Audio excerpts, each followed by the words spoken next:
je fasse un top 5, c'est jouable.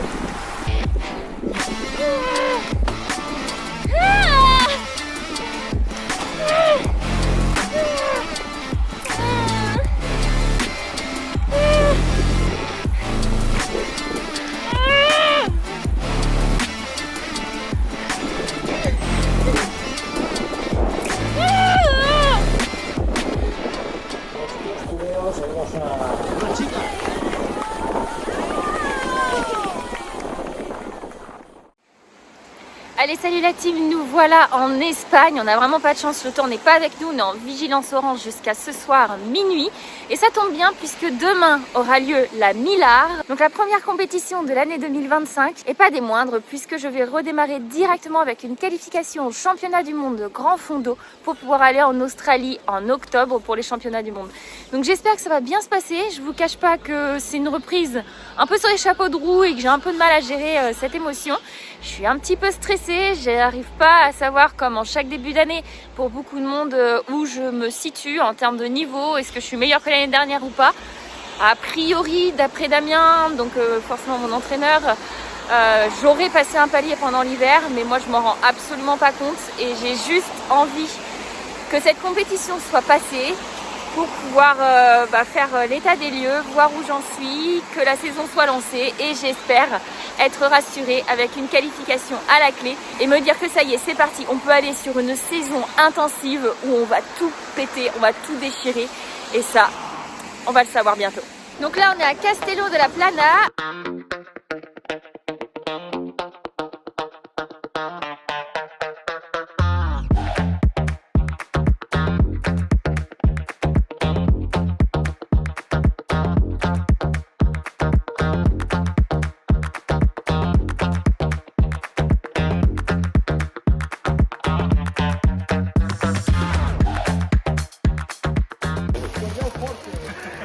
Noémie, t'as fait des conneries.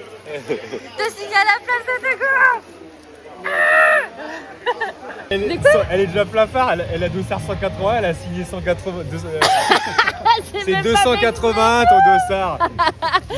Noémie, t'es trop forte, c'est génial. Il faut que ça tombe sur Damien, comme par hasard. Comme par hasard. Elle est déjà plein phare. Franchement. Bah tu signes à la place d'elle. Oui, bah, c'est ce que je vais faire. Et voilà. Et comme ça, le Comme ça, dossard, Noémie, elle va gagner. voilà, il est signé par un champion. À moi je vais signer. Je suis là.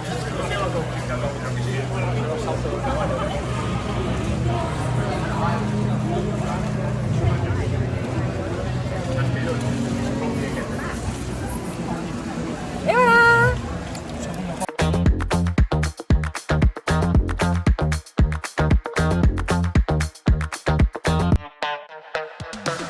Bravo. Noémie, tu as fait des bêtises. C'est pas bien. Tu as fait des bêtises ce matin. Ouais, bah du coup, il a signé à ta place et c'est exactement ce que j'ai dit à Damien. J'ai dit ça veut dire que Nono va faire une course digne de Damien Degaut. Et là, il était là en mode... Et je lui dis, bah toi, tu vas faire une course digne de Nono. Il fait... Il était tout vert. Mais c'était trop drôle, trop drôle. Donc du coup, t'as des jambes de feu demain et tu défonces tout.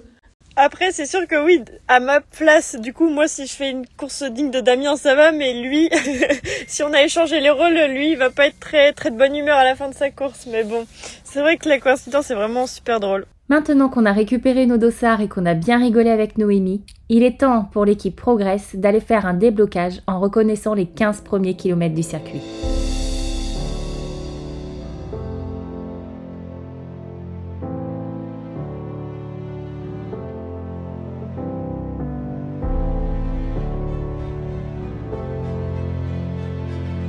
Bon, après cette sortie déblocage, on a pu rentrer au logement, manger tous ensemble et se reposer un petit peu. J'ai fait une petite sieste d'à peu près 20 minutes pour recharger les batteries. Et maintenant, place aux choses sérieuses. Il va falloir que je repasse un tout petit coup de lingette sur le vélo de façon à ce qu'il soit bien propre. Et il va falloir également que je l'équipe en mettant un dossard, en mettant les transpondeurs, tout ce qu'il faut pour les compétitions. Ça y est, c'est reparti. Et du coup, j'ai pas encore pris le temps de vous le présenter, mais on a eu un petit sac, bien évidemment, en récupérant nos dossards, avec plein de petites choses dedans. Donc on a un maillot de la Millar des grands fonds d'eau, que je ne porterai pas. Donc je pense que je vais faire un petit jeu concours sur Instagram pour vous le faire gagner. Donc n'hésitez pas à vous abonner. Dans les prochains jours, je pourrai le lancer. Ils ont été très sobres et c'est très bien. Ça évite d'en faire trop. On a une Red Bull que je ne buvrai pas avant la compétition parce que j'ai peur que ça me porte préjudice. Mais peut-être qu'après, je serai tellement usée que je serai contente de pouvoir la boire. Et bien sûr, les dossards, les transpondeurs, etc. que je vais pouvoir installer de suite.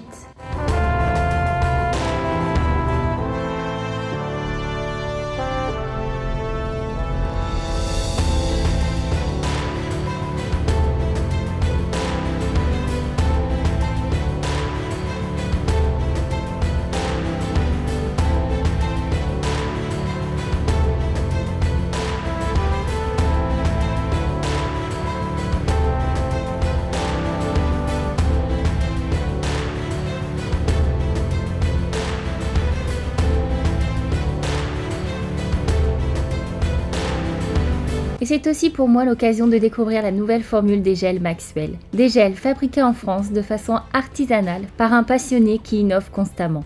Avec 45 grammes de glucides par gel et toujours à base d'eau pour une digestion optimale, mais qui se rapproche davantage d'une formule isotonique pour une meilleure absorption par le corps. Sachez que la plupart des gels sont bien trop concentrés et que de ce fait le corps sature car il doit utiliser de l'eau pour absorber la quantité de glucides. Ainsi, consommer des gels peut provoquer une déshydratation et donc des crampes. Avec Maxwell et sa formule à base d'eau, les gels sont plus gros pour que l'eau contenue dans ces gels soit utilisée pour l'absorption des glucides et qu'ainsi votre corps puisse bien conserver sa réserve d'eau, ce qui vous permettra d'éviter les crampes. Sans parler des goûts qui sont doux et équilibrés, avec Maxwell, on n'a pas la gorge qui pique à cause du sucre, un pur plaisir. Si vous souhaitez goûter à ces gels, rendez-vous sur le site Maxwell que je vous mets en lien dans la description avec mes codes promo qui vous permettent d'avoir 10% de réduction et même 15% de réduction si vous prenez au moins 20 gels. Cela revient à 1,65€ le gel, alors pourquoi s'en priver ? Au tour désormais à Damien de s'équiper avec la tenue de champion d'Europe, mais comme vous vous en doutez, avec une telle tenue, on a de suite la pancarte. Alors Damien va ruser pour cette course, en enfilant par-dessus la tenue cycliste actuelle Progress pour retirer le maillot une fois la cassure effectuée pour un bel effet de surprise. Tu vois ? Magnifique. J'aime beaucoup. Tu vas un peu sur toi, tu vois ? Ouais, on est pas mal. Mais voir derrière ? Waouh! Alors ça, c'est le plus beau derrière. Moi, j'aime bien le bleu, les étoiles, cycliste actuel.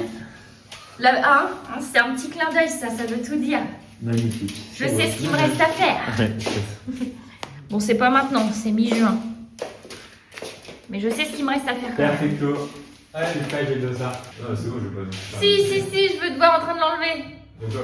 Approche un peu. Ouais. Et vas-y, tu vas faire quoi après? Tu feras ça.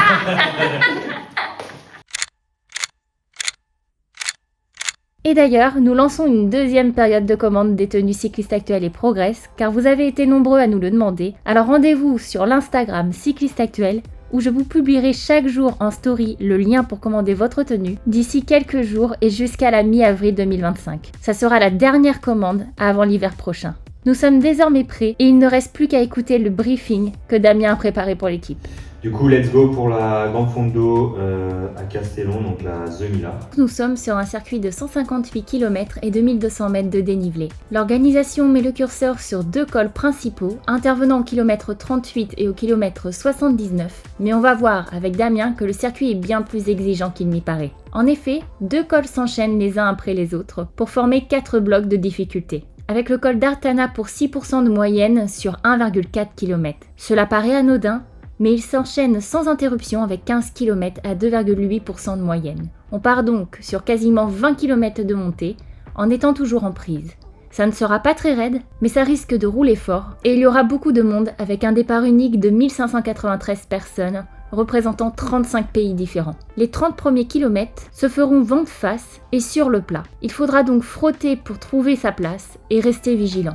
Comme dans la majorité des cyclosportives, le premier col est le plus important. Encore plus lorsqu'on est une femme. En effet, c'est quasiment toujours dans le premier col que les groupes se dessinent. Et on le sait très bien, une fois que la cassure est faite, il est difficile, voire impossible de revenir sur le groupe devant soi. Pour gagner en étant féminine, il faut donc s'arranger pour être dans le meilleur groupe possible et prier pour qu'il y ait le moins de filles possible avec toi dans ce groupe. Si tu réussis à être la seule femme parmi les hommes, alors tu n'auras qu'à tenir jusqu'à l'arrivée. Facile à comprendre. Si tu es avec d'autres filles, il faudra préparer un sprint à l'arrivée ou prier pour qu'elles ne tiennent pas le groupe jusqu'au bout. Cela est valable aussi pour les classements par catégorie pour les hommes. Pour ça, il y a une couleur permettant de reconnaître les personnes de ta catégorie, ceux que tu devras donc battre. Pour Damien et moi, ce seront les dossards blancs. Pour Julien qui nous accompagne, ce sera les dossards bleu foncé. Pour se qualifier au championnat du monde, il faut faire partie des 25% premiers de sa catégorie. Il y a 20 femmes de ma catégorie. Il faudra donc faire un top 5 pour être qualifié au championnat du monde. Un objectif atteignable, mais je rêve de décrocher la première place afin de bénéficier d'une place en départ prioritaire au championnat du monde. Une aide qui me serait précieuse puisque je ne suis pas toujours bien placée. L'objectif est donc d'un coup bien plus compliqué. Admettons que je réussisse à passer les 80 premiers kilomètres en tête. Il me faudra tenir bon jusqu'au kilomètre 105 puisque sur ces 25 km, il y aura un col irrégulier de 10 km pour 5% de moyenne, puis 2 bosses qui risquent de casser les pattes avant de terminer avec un taquet de 6% sur 1,5 km. Si je passe cette partie en tête, alors je serai assez confiante pour la fin. Et après, donc, comme j'avais remis derrière, c'est 3 petits répètes chauds qui peuvent faire mal sur la fin, sachant que le dernier, il arrive à du coup presque un peu plus de 15 bornes de l'arrivée. Et Damien fait bien de souligner la présence de ces répètes chauds. Il ne faudra pas les négliger puisqu'on terminera ensuite sur un plat, en plaine, avec un vent latéral qui sera assez fatigant. Il ne faudra donc pas être seul à ce moment dans la course. Pour l'égalité des chances dans les catégories, il y a des sas de départ par catégorie d'âge. Le départ est à 8 heures et nous aurons donc une température de 9 degrés au départ pour finir à 17 degrés à l'arrivée. Pas de pluie annoncée malgré une alerte orange toute la semaine. Nous avons vraiment beaucoup de chance. Il y a 3 ravitaux annoncés, mais puisqu'on joue la gagne, je pars avec 10 gels pour 5 heures de course prévues, ainsi que 2 bidons de 750 ml et 1 demi-litre d'eau, de façon à me passer des ravitaux. Il est 21h30 et il est déjà l'heure d'aller se coucher en vue de la journée annoncée. J'ai fait un peu de stretching et d'automassage pour passer une nuit paisible et je suis rassurée sur l'équipement que j'ai pour cette épreuve avec le Tarmac SL8 S-Works de chez Specialized que je vais pouvoir enfin essayer en conditions de compétition, ainsi que les roues Legend Wheel 35P Limited Pro 4 qui sont leur paire de roues la plus légère tout en étant très rigide grâce à une nouvelle fibre de carbone plus performante. Elle me permettra donc de bien répondre tant sur le plat que dans l'école. Si cette paire de roues vous intéresse, je vous laisse aller sur le site de Legend Wheel que je vous mets en description et profitez de mon code promo pour obtenir 5% de réduction sur la paire de votre choix, hors paire d'occasion. Allez la team, 6h du matin. On s'est tous réveillés avant le réveil, on avait prévu de se lever à 5h30 et globalement on s'est levé entre 4h30 et 5h20.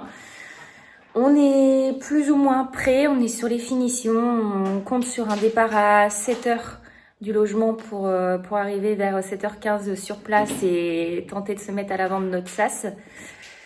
Donc voilà, moi ce matin, je ne veux pas cacher que j'ai l'impression d'être un peu dans une bulle.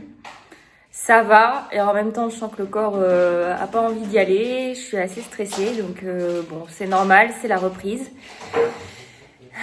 Toute la semaine, j'ai été réglo sur tout ce qui est récupération, sommeil, etc. Donc je pense que ça va quand même bien se passer. Cette nuit, ça n'a pas été ma meilleure nuit. Ça se voit un petit peu. Pourtant, je me suis couchée vraiment tôt, hein, 21h, on était tous au lit. Mais bon, j'ai trop pensé, je pense, même si j'ai pas regardé le téléphone, j'ai fait vraiment de mon mieux. Mais j'ai pris beaucoup de temps à m'endormir, donc bon, ça fait partie du jeu, la gestion du stress. Donc si là j'ai un peu d'avance après m'être changée, je vais essayer de faire un peu de respiration pour me détendre, pour me convaincre que tout va bien se passer. Et déjà, bonne nouvelle, a priori on n'aura pas de pluie, donc bon. Faut que ça continue comme ça. Si la journée démarre bien de cette façon, elle devrait terminer de plus belle.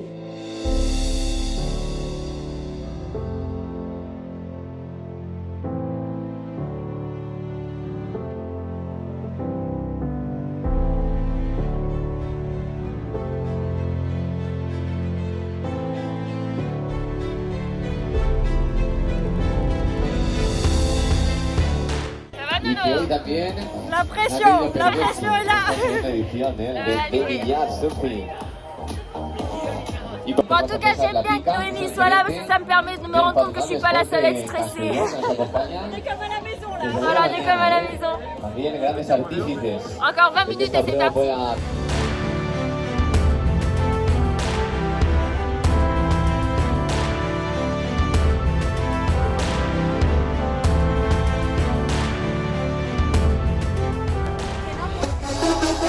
Vamos con esa cuenta atrás, esos 10 últimos segundos antes de la salida. 10, 9, 8, 7, 6, 4, 3, 2, 1. ¡Salida! Bien, ahí estamos. Impresionante. Salida de vuelta, sale con la fuerza necesaria para volver a la. Nous y voilà. Le départ est lancé et je passe la ligne de départ en 24e position. Ma mission va d'être d'essayer de maintenir au mieux cette place et pour me motiver, je vais essayer de suivre Damien. Mais dès le premier rond-point, je me laisse encercler. La réputation des routes très grasses par temps humide en Espagne ne me rassure pas et j'ai peur que quelqu'un me double en me touchant. Bref, la reprise de mes sensations dans un peloton sont à retrouver. Physiquement, je me sens bien, mais je laisse bien trop d'espace entre moi et la personne de devant. C'est du coup portes ouvertes pour ceux qui souhaitent remonter. À peu près tout le monde du coup. J'ai tendance à surréagir.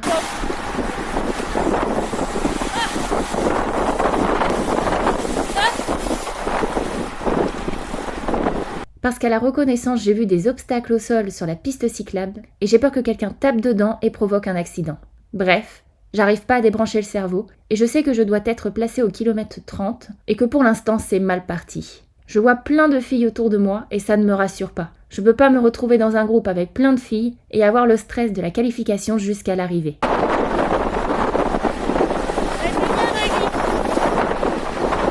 Je veux encore moins laisser une fille dans un groupe devant, alors il va falloir que je trouve une solution. Arrivé au kilomètre 11, j'ai Julien qui m'appelle en me doublant. Parti en 1000e position, il a déjà réussi à revenir sur nous. Incroyable. Il a pu remonter jusqu'à la première ligne avec Damien, et même Damien n'en revenait pas. Dommage que je n'étais pas bien placée pour attraper sa roue au passage. Mais du coup, je suis à la fois très heureuse pour lui et très inquiète pour moi. Il y a bel et bien 1600 personnes derrière moi, et je suis en train de me faire encercler dans ce peloton. Je suis peut-être actuellement en 200e position contre la 24e place au départ. Je roule pourtant à 39,5 de moyenne durant la première heure de course, mais cela ne suffit pas. Je dois absolument m'imposer dans ce peloton. Surtout que je vous en ai pas parlé, mais si la première difficulté arrive au kilomètre 30, le moment le plus dangereux de la course est au kilomètre 20, avec une piste cyclable séparée d'un muret. Et on a pu voir l'année dernière que ce muret coupait le peloton en deux. Voyant ça au briefing, j'ai râlé en disant que je ne prendrais jamais cette piste cyclable, que je juge bien trop dangereuse. À mon sens, un signaleur aurait pu fermer la piste cyclable de façon à éviter certains accidents. Je fais donc encore plus attention en laissant énormément d'espace entre moi et la personne de devant. Je ne le sens vraiment pas et mon sixième sens ne me trompe pas.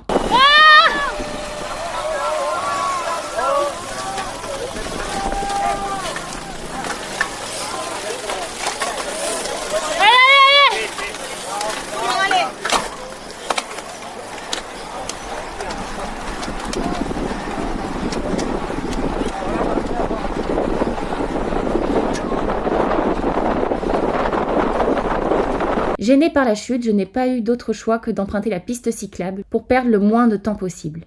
La chute est effrayante, avec cet homme qui ne bouge pas au sol, mais il faut continuer car le peloton lancé à 45 km/h devant ne nous attend pas. J'ai à ce moment absolument pas conscience de mon classement féminin, je veux juste rejoindre le groupe de tête pour ne pas laisser filer une éventuelle fille devant moi.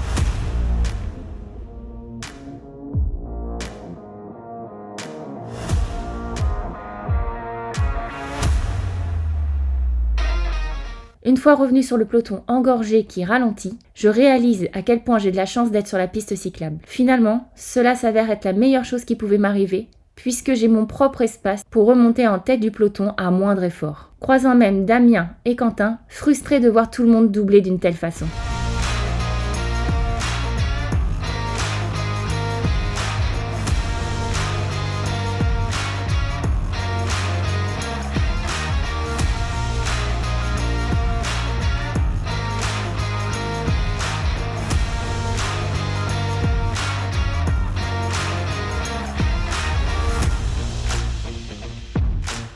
Nous sommes au kilomètre 28 et me voilà placée parmi les meilleurs. C'est juste parfait et je n'ai plus qu'à faire honneur à ce beau karma en tenant bon durant l'ascension du premier col. Rendez-vous au sommet, kilomètre 44.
Ça y est, première difficulté de passer. J'ai pu réaliser la moitié de l'ascension avec le groupe de tête et je pense qu'il n'y a pas de femmes dans ce groupe. Une cassure s'est faite environ 5 mètres devant moi et j'avais pas l'énergie pour faire le saut. On se retrouve donc à peine 10 personnes coincées entre le peloton de tête et le peloton principal. Les hommes avec qui je suis veulent rattraper le premier groupe. C'est difficile pour moi, mais ça m'arrange car je ne veux pas que les filles me rattrapent. Place désormais à la première descente et il me faut tenir au mieux avec les gars pour ne pas me retrouver seule. Mais à peine on commence à prendre de la vitesse, on se rend compte sur 2 virages de suite que le groupe de tête a chuté. Ça m'a refroidi et je décide donc de ne pas prendre de risques. Certaines routes sont à l'ombre et encore mouillées, sans parler de quelques passages où les rivières débordent. Je suis donc seule, sans réelle surprise.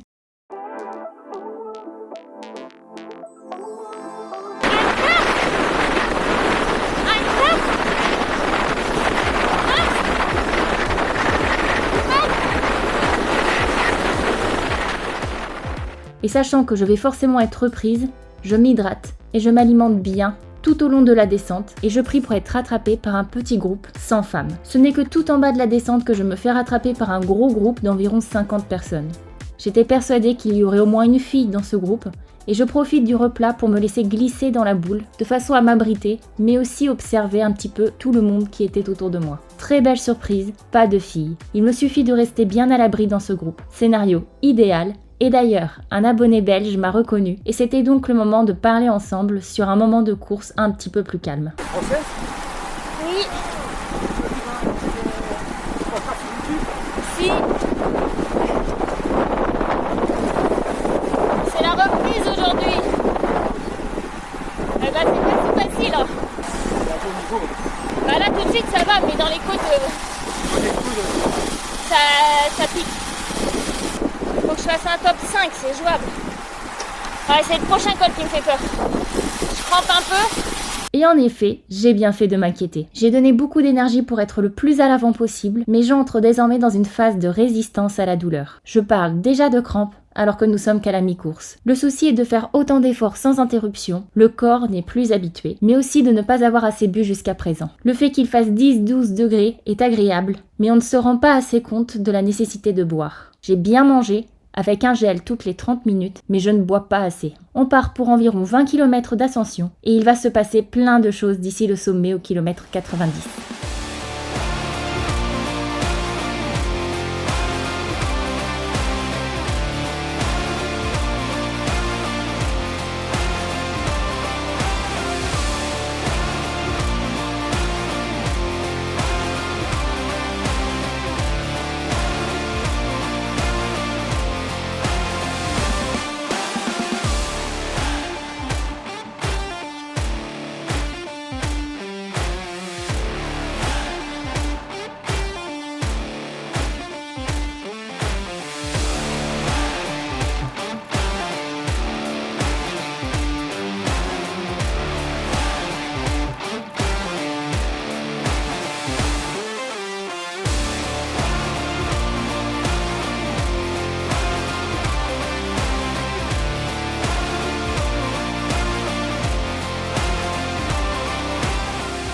Ça y est, je viens de passer le col de la Loma avec un petit groupe de 15-20 personnes. Le groupe s'est donc coupé en deux et je fais partie de la deuxième partie. Ce n'est pas très grave tant que j'ai du monde avec moi. On commence à être très fatigué, mais on arrive sur le col de Coronette avec ses 2 bosses successives, puis son dernier kilomètre à 6% de moyenne. Il faut donc rester vigilant et ne pas relâcher dès maintenant.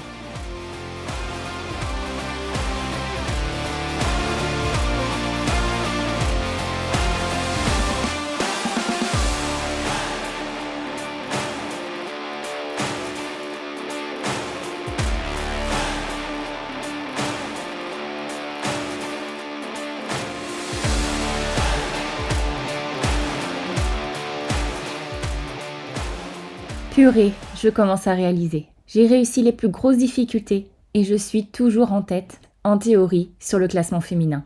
Il me reste plus qu'à tenir bon avec les gars et ça devrait être faisable car tout le long du faux plat descendant, ils ont tendance à se relever et le groupe ne collabore plus trop. Ça me fait du bien de lever un peu le pied, mais en même temps, j'ai ce petit stress au fond de moi qu'un groupe puisse nous rattraper. Depuis le sommet du dernier col, je suis si fatiguée et si soulagée que je me suis mise dans une sorte de pilotage automatique. Les 100 premiers kilomètres, j'ai su m'alimenter correctement, mais depuis, je n'arrive plus à manger. Ça me semble trop physique d'aller chercher un tube dans mon dos, et je me dis que maintenant ça ne fait que descendre et que c'est donc pas très grave si je ne mange pas. Évidemment, c'est une mauvaise idée. Après 20 km de faux plat descendant, difficile de remettre les jambes en route pour les fameux répétitions dont Damien nous avait parlé en briefing, notamment le col El Campila. Une bosse à palier assez courte, du pipi de chat en comparé à ce que nous avons déjà fait. Et pourtant...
Thank you.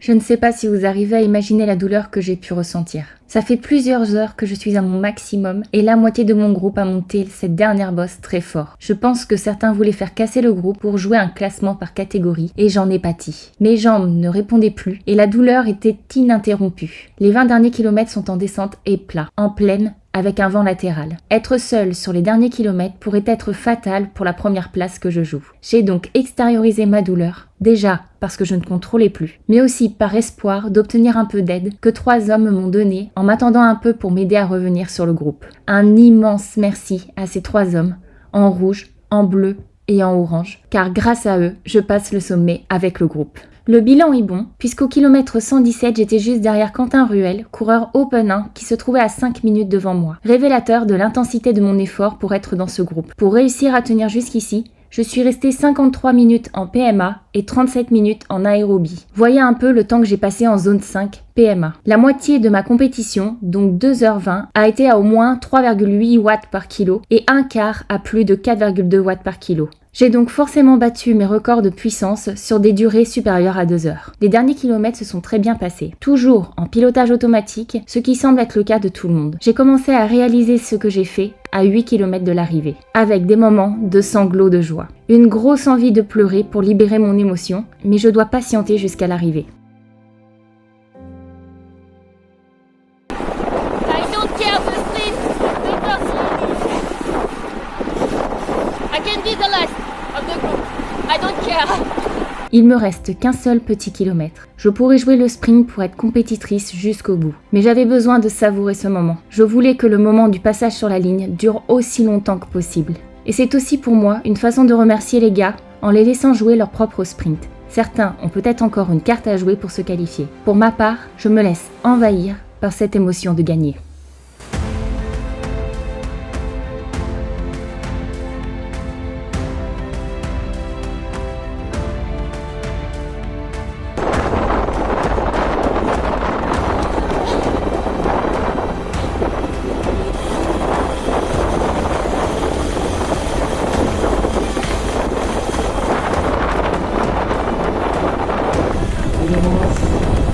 Los posteriores, vamos a la chica.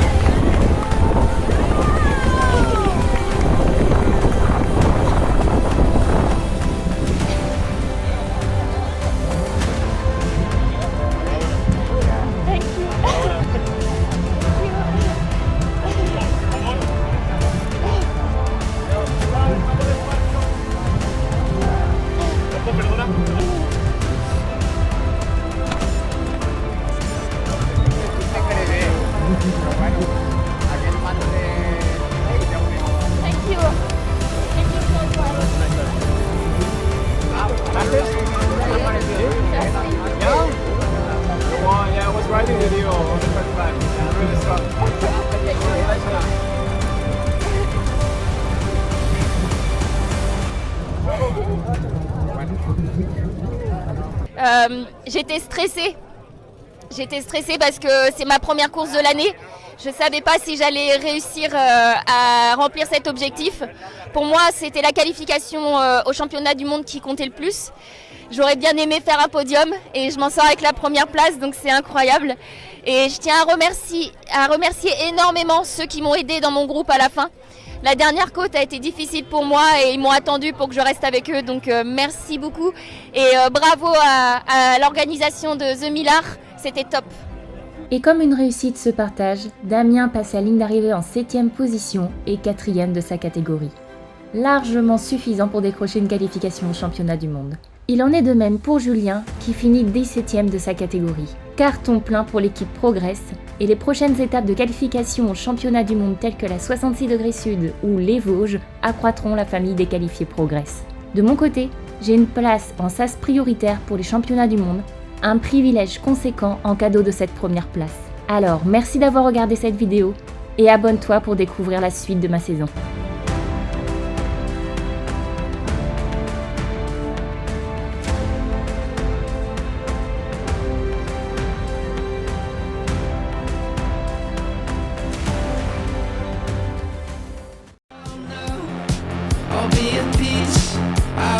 Mon objectif était donc de faire un top 5 et idéalement un podium. Et je m'en sors avec la première place avec 4h42 de course. Donc je suis très contente. Merci beaucoup à ceux qui m'ont aidé dans la course parce que la dernière côte a été très difficile pour moi. Merci pour votre soutien et merci à l'organisation de The Millar parce que c'était vraiment une course top que j'ai adorée et je reviendrai l'année prochaine.